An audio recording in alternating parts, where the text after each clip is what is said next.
Subscribe to my channel and press the bell icon for latest updates. آج جس عنوان پر گفتگو ہوگی وہ ہے عظمت والدین مصطفیٰ صلی اللہ علیہ وسلم ابیہما و امیہا. آپ صلی اللہ علیہ وسلم کے والد گرامی پر بھی درود و سلام ہو اور ان کی والدہ پر بھی درود و سلام ہو. لوگوں نے اس پر بھی بڑی باتیں بنائی کہ دیکھیں جب حضور صلی اللہ علیہ وسلم نے اعلان نبوت کیا اس وقت آپ کی عمر 40 سال تھی، اور جب حضور پاک صلی اللہ علیہ وسلم پیدا ہوئے تھے تو پیدا ہونے سے پہلے ہی سیدنا عبداللہ جو حضور کے والد گرامی تھے وہ دنیا سے جا چکے تھے، اور جب حضور کی عمر تقریباً 6 سال کی تھی تو والدہ محترمہ بھی وفات پا گئی. اب لوگوں نے اس سے یہ بات بنائی کہ پھر حضور کے والدین ایمان والے تو نہ ہوئے، اور جو ایمان والا نہیں وہ جنت میں نہیں جائے گا تو پھر کہاں جائے گا؟ خدا نہ خواستہ وہ دوسری جگہ پہ جائے گا. اب یہ لوگوں نے باتیں بنانا شروع کی اور ابھی تک بنائی جا رہی ہیں اور باقاعدہ اس کی کتابیں بھی لکھی گئی. سب سے پہلی بات جہاں سے ابتدا کروں گا، امام رازی رحمۃ اللہ تعالی علیہ، آپ بہت بڑے عالم تھے. شیطان آ گیا، رازی تم ایک خدا کو مانتے ہو؟ کہا ہاں. دلیل دو. آپ نے ایک دلیل دی، شیطان نے توڑ دی. دوسری دلیل دی، شیطان نے توڑ دی. تیسری دی، شیطان نے توڑ دی. چوتھی دی، شیطان نے توڑ دی. پانچویں، چھٹی، ساتویں راوی کہتے ہیں 360 دلیلیں دی اللہ کے ایک ہونے پر. امام رازی رحمۃ اللہ علیہ نے شیطان نے ایک ایک کر کے ساری توڑ دی. اب امام رازی رحمۃ اللہ تعالی علیہ پریشان بھئی کیا کروں. ان کے جو پیر و مرشد تھے امام رازی رحمۃ اللہ تعالی علیہ کے، وہ دور ایک مقام کے اوپر دریا پر گفتگو کرنے گئے تھے تو وہیں سے اپنے مرید کے حالات سے آگاہ ہوئے. سبحان اللہ.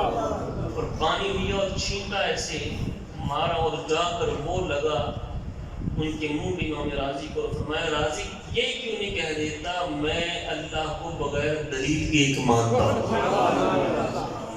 امام رازی رحمۃ اللہ تعالی علیہ نے فرما دیا ارے بدبخت میں اللہ کو بغیر دلیل کے ایک مانتا ہوں. جیسے امام رازی رحمۃ اللہ تعالی علیہ نے یہ کہا کہ میں اپنے رب کو بغیر دلیل کے دلائل تو بہت ہے لیکن شیطان بھی تو آگے عالم ہے نا. اگر علمی بحث میں بندہ آ جائے تو بالکل اسی طرح دلائل ہمارے پاس بھی، میں آپ کے سامنے کچھ عرض بھی کروں گا، ہمارے پاس بھی ہیں دلائل.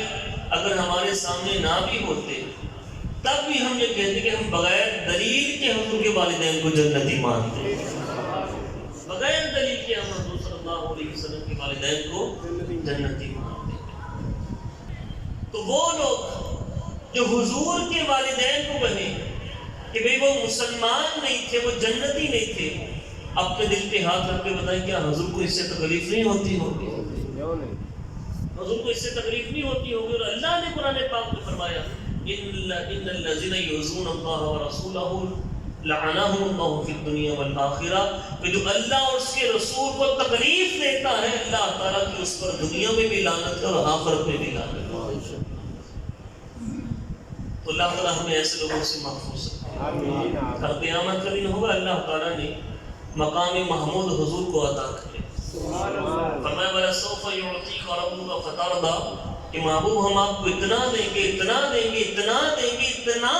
آپ کو راضی کر دیں گے. اور حضور نے آگے جب یہ آیت نمات ہوئی، حضور نے بھی آگے قسم کھائی یا اللہ مجھے تیری ہی قسم جب تک میرا ایک امتی جنت میں نہیں جائے گا میں بھی راضی نہیں ہوں گا.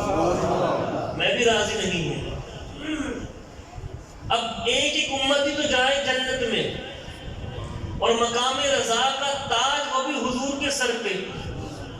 کیا خور اپنے والدین کو لیے بغیر چلے گئے؟ صلی اللہ علیہ وسلم کے جو دادا جان ہیں عبد المطلب رضی اللہ تعالیٰ عنہ، ان کے حالات کو سماعت کیجیے۔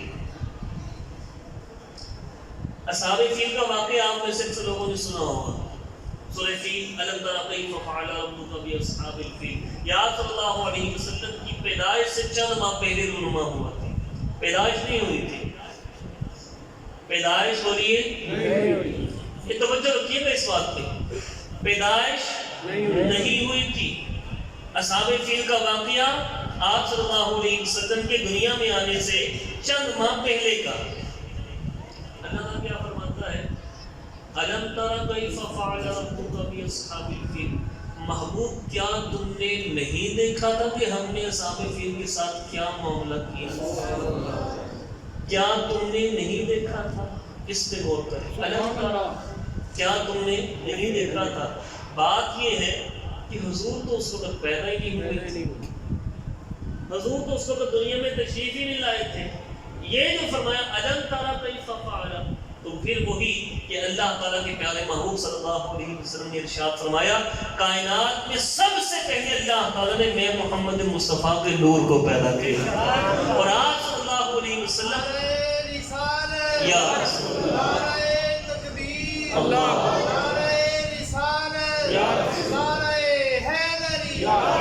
آپ صلی اللہ تعالیٰ علیہ وآلہ وسلم اس وقت سے لے کر آپ کا نور اس وقت سے لے کر آپ کی دنیا میں آنے تک اور دنیا سے تشریف لے جانے کے بعد قیامت تک اپنی ساری امت کو دے کر گئے۔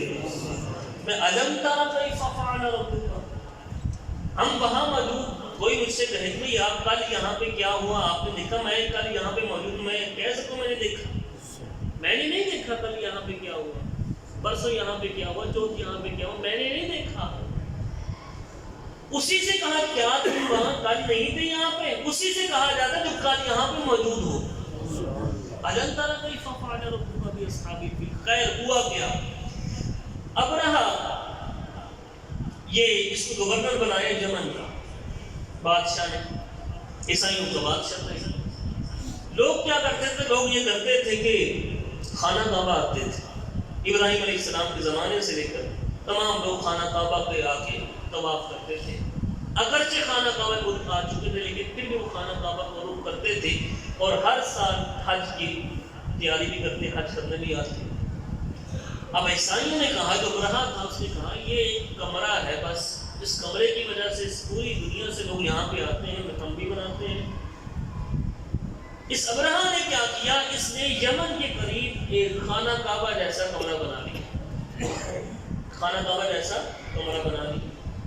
کمرہ بنا کر اس نے کہا دیا، اپنے بادشاہ کو پیغام بھیج دیا کہ جناب ہم نے خانہ کعبہ جیسا کمرہ یہاں پہ بنا دیا ہے، لوگ یہاں پہ آئیں گے اور مکہ نہیں جایا کریں گے۔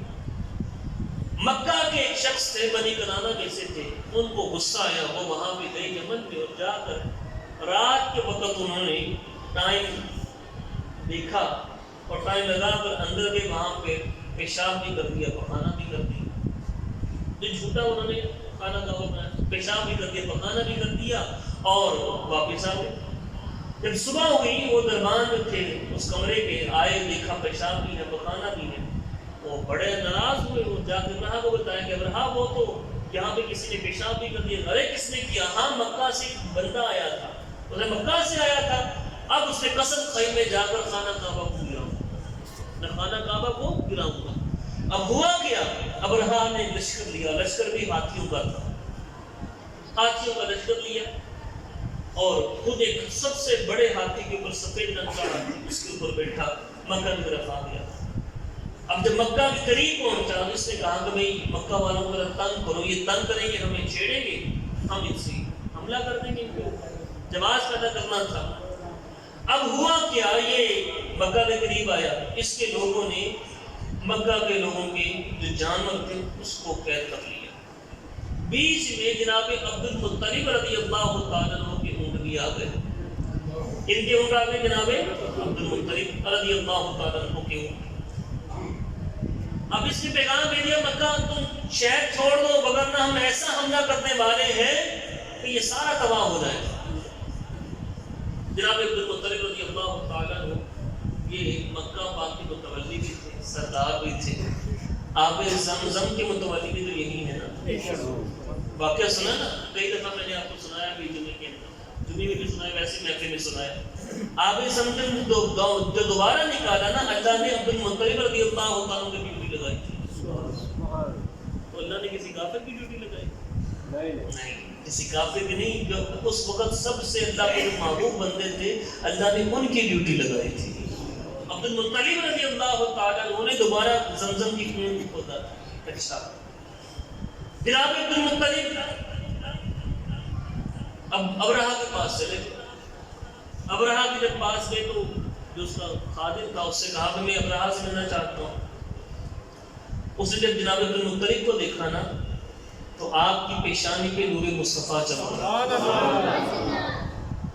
وہ پہلے تو بڑا کیا کوئی بھی آئے میں دیکھوں گا اس کو کون آتا ہے مکہ سے ابرہہ سے بات. جب دیکھا نا جناب عبد المطلب کا نور مرعوب ہو گیا. کیا لگا جناب چلا گیا اندر.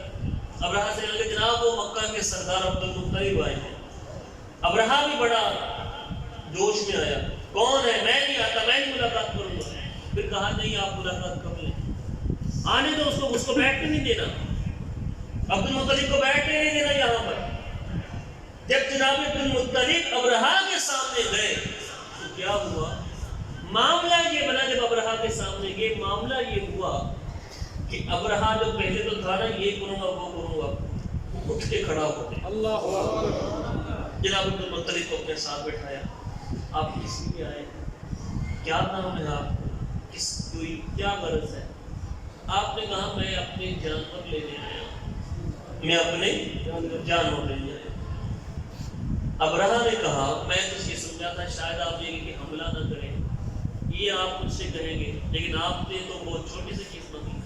آپ نے بڑا خوبصورت جواب دیا, جس چیز کا میں مالک ہوں میں اس کو لینے آیا ہوں, جس کا رب مالک ہے, جس گھر کا اللہ اپنے گھر کو بچا لے میں اپنوں کو بچا لے. اس نے آپ کو جانور دے دیے. اور پھر ابرہہ دیکھ رہا تھا کہ جس بھی ہاتھی کے سامنے سے آپ گزر رہے ہیں وہ ہاتھی جھک کر بیٹھ جاتا ہے, آپ کو سجدہ کرتے ہیں. اور وہ سجدہ در حقیقت جناب عبد المطلب کو نہیں تھا, نور مصطفیٰ جو پیشانی میں چمک رہا تھا اس پہ تھا, اس پہ سجدہ تھا. اب یوں ہوا جناب عبد المطلب نے اپنے جانوروں کو لیا, باقی بھی جو آپ کے ساتھی تھے انہوں نے اپنے جانوروں کو لیا.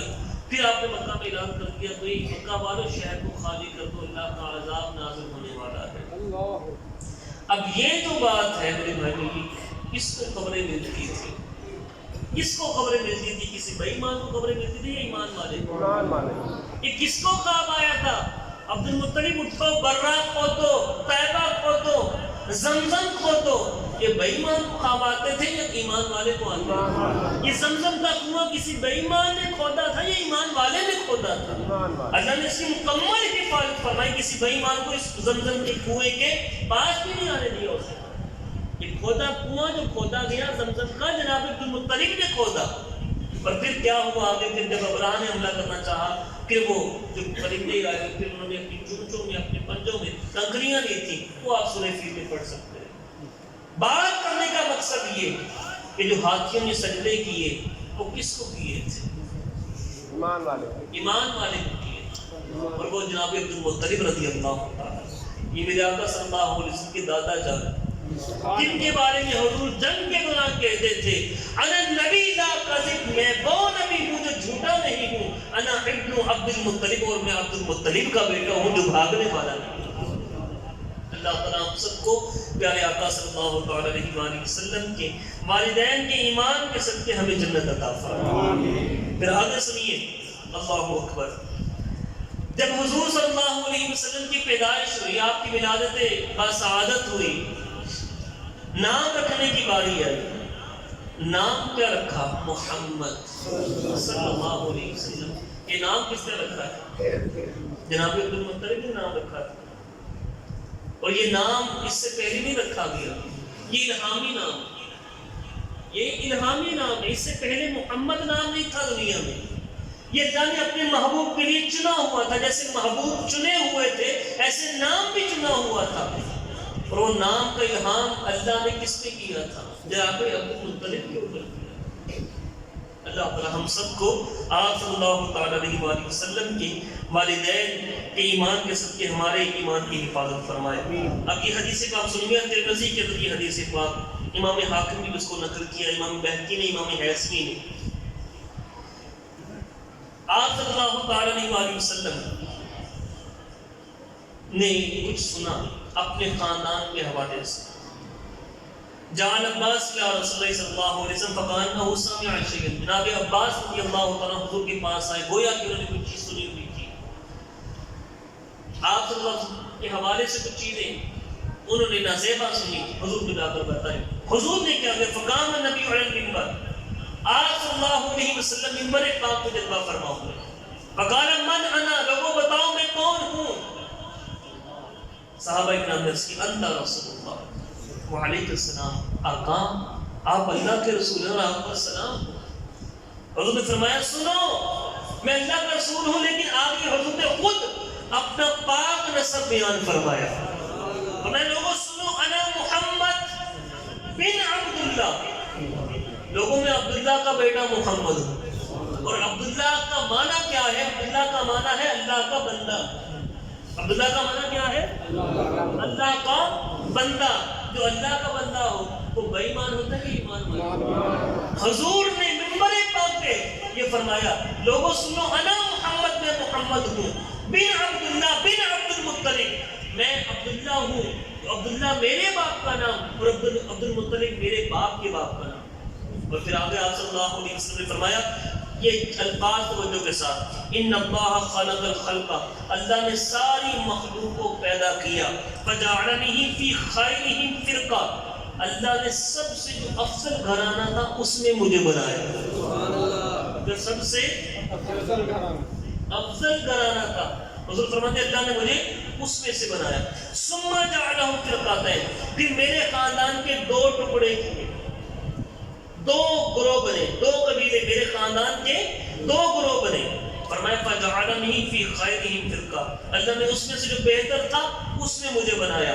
پھر آگے حضور نے ارشاد فرمایا ثم جعلہم قبائل فجعلنی فی خیرہم قبیلہ، میرے اس جو خاندان کے آگے دو گروہ بنے، اس دو گروہوں کے آگے قبیلے بنے. فرمایا جو سب سے بہترین قبیلہ تھا اللہ نے مجھے اس میں سے بنایا. اور اس قبیلے میں سے حضور آگے فرماتے ہیں ثم جعلہم بیوتا، اللہ نے ان کے گھر بنا دیے. پھر فجعلنی فی خیرہم بیتا وخیرہم نسبا، جو ان سارے گھرانوں میں سب سے افضل گھرانہ تھا اور سارے نسبوں میں جو سب سے افضل نسب تھا اللہ تعالیٰ نے مجھے اس میں سے پیدا کیا. مجھے اس میں سے پیدا کیا. حضور خود ارشاد فرماتے ہیں میرا خاندان سب سے افضل، اور افضل وہی ہوتا ہے جو ایمان والا ہو، جو ایمان والا ہو. حضور فرماتے ہیں میرا خاندان، میرا خاندان، میرا خاندان. بار بار حضور نے فرمایا جعلنی جعلنی جعلنی، مجھے بنایا، مجھے بنایا، میرے بہترین خاندان نے مجھے بنایا. اور نبی کریم صلی اللہ علیہ وسلم نے بار بار یہی فرمایا میرا باپ عبداللہ، میرا دادا عبد المطلب، اللہ نے مجھے اس بہترین خاندان میں پیدا کیا، پوری کائنات میں سب سے افضل گھرانے میں پیدا کیا. ان ساری باتوں سے کیا معلوم ہوا کہ ہمارے آقا صلی اللہ علیہ وسلم کے جو آباء و اجداد تھے وہ جنتی تھے. کون تھے؟ جنتی. اور سنیے یہاں پہ یہ امین صاحب بیٹھے ہیں، ان کا بیٹا حمزہ قرآن پاک حفظ کر رہا ہے. کس کے بیٹے نے قرآن پاک حفظ کیا؟ کوئی ہے یہاں پہ جس کے بیٹے نے قرآن پاک حفظ کر؟ یہ ماشاءاللہ. نام کیا آپ کا؟ جاوید صاحب. ان کے بیٹے ہیں علی رضا، انہوں نے قرآن پاک حفظ کیا. ان کے بیٹے حفظ کر رہے ہیں، اور بھی یہاں پہ ہمارے بچے یہاں پہ حفظ کر رہے ہیں. کئی ان کے ماں باپ نے اپنے بچوں کو حفظ کروا دیا. اب جس نے اپنے بچے کو قرآن پاک حفظ کروایا اس کا مقام کیا ہے؟ اس کا مقام سنیے. میرے آقا صلی اللہ علیہ وسلم نے ارشاد فرمایا کہ جس نے اپنے بچے کو حفظ کروایا، قرآن حفظ کروایا، کل قیامت کا دن ہوگا اللہ تعالیٰ اس کے ماں باپ کو بلائے. اونچی بات سے کہہ دیں اس کے ماں باپ کو بلائے، اس کے سر پہ نور کا تاج پہنا. اس بچے کے ماں باپ کے سر پہ نور کا تاج. کیا یہ جاوید صاحب کے سر پہ نور کا تاج آئے گا کہ نہیں آئے گا؟ یہ امین صاحب کے سر پہ آئے گا کہ نہیں آئے گا؟ جن ماں باپ اپنے بچوں کو قرآن حفظ کروایا، کیا ان کے سروں پہ نور کا تاج آئے گا کہ نہیں آئے گا؟ کہ طاہر صاحب اپنے بیٹے کو حفظ کروا رہے ہیں، کیا ان کے سر پہ آئے گا کہ نہیں آئے گا؟ آئے گا نا انشاءاللہ۔ اس نور کی روشنی کی نور کا تاج، حضور فرماتے اتنی اس نور کے تاج کی روشنی ہوگی کہ سورج کی روشنی ماند پڑ جائے۔ اس کو یوں سمجھیں، کوئی بلب لگا لیں آپ یہاں پہ باہر شہر میں، رات کو بلب لگایا وہ چلتا ہے، 1000 واٹ سے لائٹ لگا لیں وہ آپ کو فائدہ دے گی رات کے وقت۔ 2000 واٹ کی لگا لیں، 10,000 واٹ کی آپ 10 لاکھ لائٹیں لگا لیں، جب سورج نکل آیا کوئی لائٹ نظر آئے گی؟ بولیے کوئی لائٹ نظر نہیں آئے گی۔ کہ جب سورج آ گئی یہ لائٹیں ختم، یہ روشنی ختم، یہ روشنی ماند پڑ جائے گی۔